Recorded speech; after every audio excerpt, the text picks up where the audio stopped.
자, 이번엔요. 어떻게 생각하십니까? 순서를 진행해 보겠습니다. 도대체 왜라는 질문의 답을 찾아보겠습니다. 보시죠.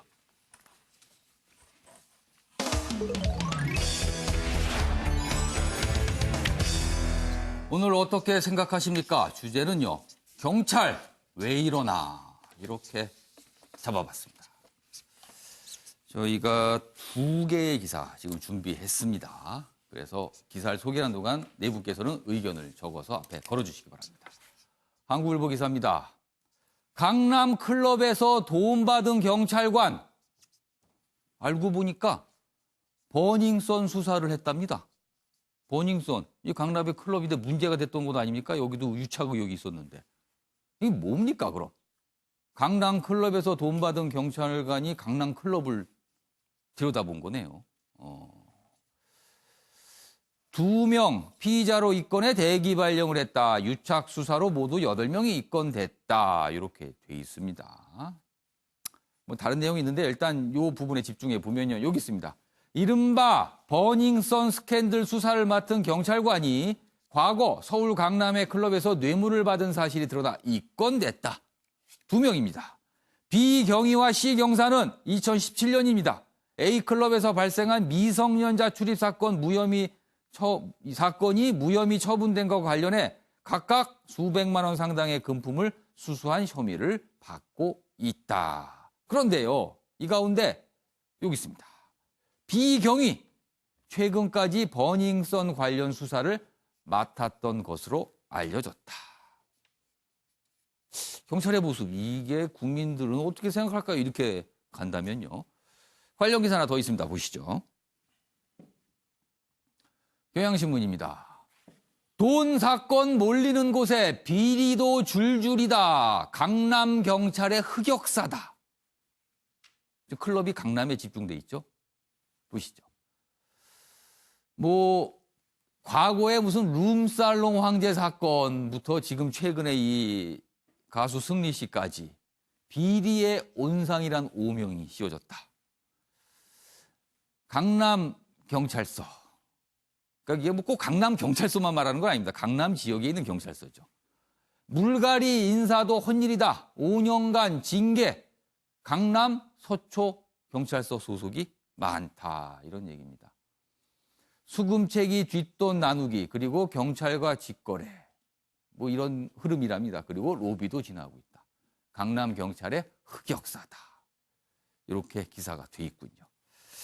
자, 과연 이 모습 어떻게 좀 바라봐야 되는지 먼저 윤경호 의원께서는 어떻게 생각하십니까? 예, 이 버닝썬 사건이 터졌을 때부터 제기됐지만 핵심은 경찰이라는 조직과 유흥업소들 간의 유착 그리고 그걸 막아준 비호 이걸 이번 기회에 얼마나 낱낱이 파헤치고 그거에 대한 재발을 막을 수 있는 조치를 취할 수 있느냐 이게 핵심인데 지금까지 벌써 이제 많은 분들이 지겨워질 정도로 질질질질 끄는 과정에서는 기사에도 나와 있습니다만 8명의 경찰관을 지금 입건, 구속된 경우도 있습니다. 그리고 연예인 중에 승리라는 가수, 정준영이라는 가수, 최 누구라는 가수 이런 친구들의 개인적인 일탈. 그러니까 경찰관이든 연예인이든 지금 개인적인 일탈 정도 수준에서 사건 수사가 계속 몰아져 가고 있어요.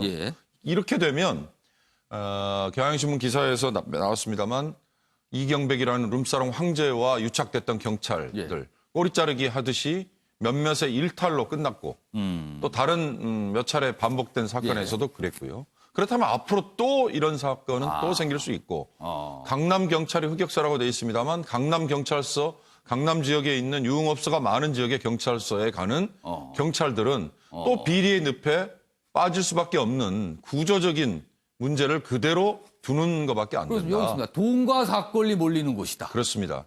그렇다면 비록 아픔이 있더라도 경찰총장이 무슨 총경 수준이다. 이걸 누가 믿겠습니까? 비호 세력의 핵심이라고 하는.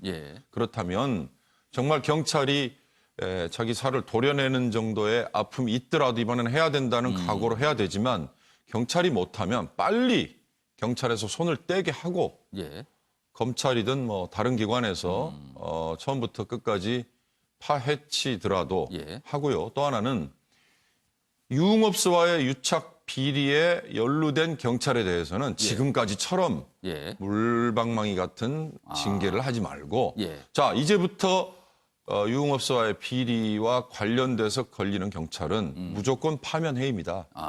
그리고 다시는 발을 붙이지 못하게 하겠다. 일벌백계를 해야 된다. 그런 식의 단호한 조치를 마련하지 않으면 이건 뭐 몇 년마다 한 번씩 또 되풀이 되고 이 버닝썬 사건이라는 것도 개인의 일탈로만 그냥 덮고 넘어가고 말지 않을까라는 생각입니다. 지금 버닝썬 이 사건과 관련해서 여러 가지 지금 내용이 있는데 그중에서 뭐 마약과 관련되거나 그리고 폭행 관련되거나 뭐 수사가 빨리 진행되는데 상대적으로 유착 의혹은 왜 이렇게 더디냐 이런 지적이 분명히 있습니다. 지금요. 자, 시간이 빨리 가고 있어서 속도를 좀 내보겠는데요. 일단 한민수 교수님부터 거꾸로 한번 들어보겠습니다. 예. 예전에 그런 일이 있었습니다. 그 예. 경찰청에서 예. 강남 지역의 일선 경찰관들을 보직을 바꾸려고 했습니다. 그런데 이 파출소에서 나가 있는 경찰관들이 승진을 예. 거부했어요. 승진을 안 해도 좋으니 나는 이 지역에 남겨달라. 뭡니까? 너무 좋아서 거기가.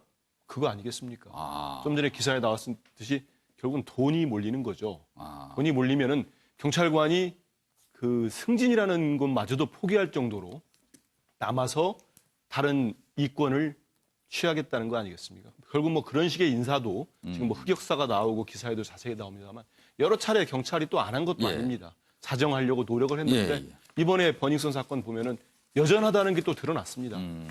관련된 자가 또 수사를 하고 있고 예. 버젓하게 그러게 또 들통이 나고 그런데 그래서 제가 그 이른바 큰 대안이 될 수 없을 수 있겠습니다만 예. 특별관리, 특별감찰, 특별수사가 필요하다.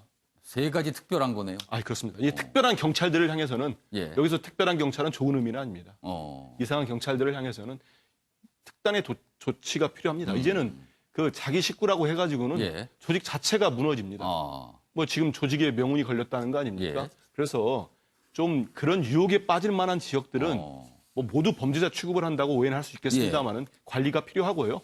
그리고 여기에 대해서는 수시 감찰이 이루어져야 됩니다. 감찰 부서도 늘리고. 예. 근데 우리가 알다시피 감찰하면은 제 식구 감싼다고 해서 예. 대충 흐지부지 되는 거 아닙니까? 그러다 보니까 비리가 커나가는 거죠. 그리고 여기에서 이제 특별 수사인데요. 예. 지금 이제 정치권에 논의되고 있는 공수처 같은 경우와 물론 예. 뭐 경무관급 이상의 고위직들을 하고 있지만 이런 경찰관과 좀 비리에 취약할 수밖에 없는 부서랄까요?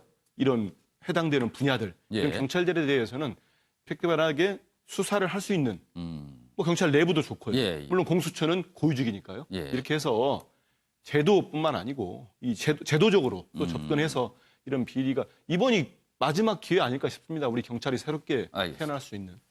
자, 이수희 변호사께서는 어떻게 생각하십니까? 저는 좀 순진하게 적었는데요. 이 유혹이 있는 자리가 맞죠. 그다음에 그 돈이 막 수천만 원이 아니라 수십만 원, 수백만 원이면은 이게 이거 받았다가 큰일 나겠다라는 위험 인식이 좀 덜했을 수도 좀 저는 있을 경각심을 것 못 같아요. 느낄 수 있다. 네, 그래서 이것도 언젠가는 들킨 거잖아요. 2017년에 예. 돈 받았던 게 예. 지금 들킨 거예요.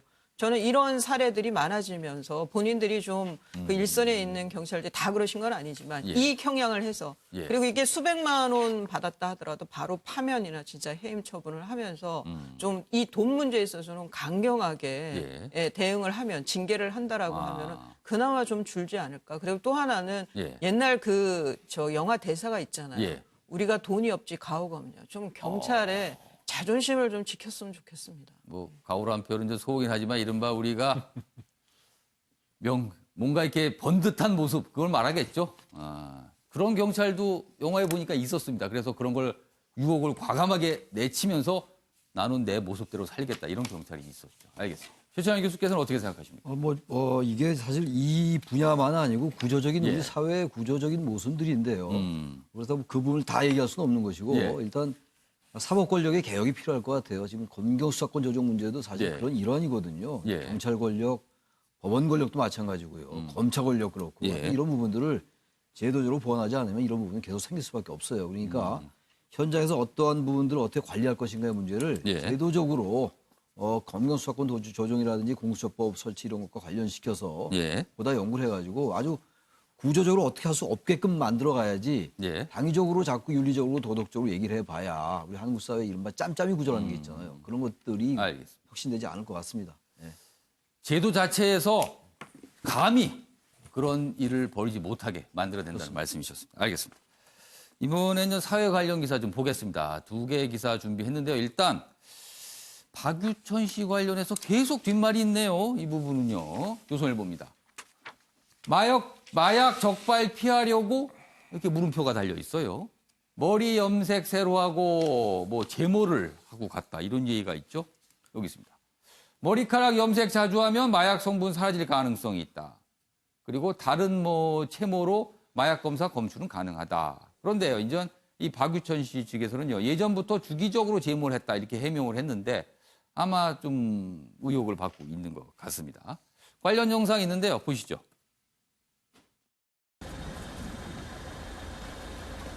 여전히 혐의 부인하시는 건가요? 돈은 어디다 입금하셨죠? CCTV에 잡힌 영상에 대해 어떻게 해명하셨습니까?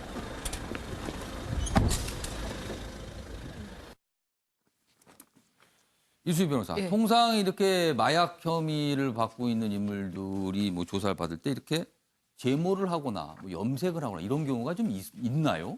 이제 그 법조계에서는 마약꾼이라는 표현을 쓰는데 이런 그 자기네들끼리 뭐 아주 이게 통용되는 노하우인데요. 뭐 탈색을 하거나 뭐 아니면 이 머리를 아주 그냥 진짜 그 두피가 벗겨질 정도로 아주 바짝 짧게. 깎거나 뭐 이런 건데 그렇다고 해서 이제 그 국가수에서도 그러면 안 나올 수는 있다고 하는데 온몸의 털을 다 제모한다는 게 사실상은 어려운 거죠. 그래서 뭐 이게 그러니까 뭐 다리에 있는 털이라든가 겨드랑이 털, 뭐 가슴 털 정도로도 분석을 할 수 있기 때문에 그걸 다 뭐 없앤다는 거는 이제 사실상 어려운데 이제 그 박유천 씨의 경우에는 염색이 유달리 요즘 잦았고 그리고 뭐 제모를 했다.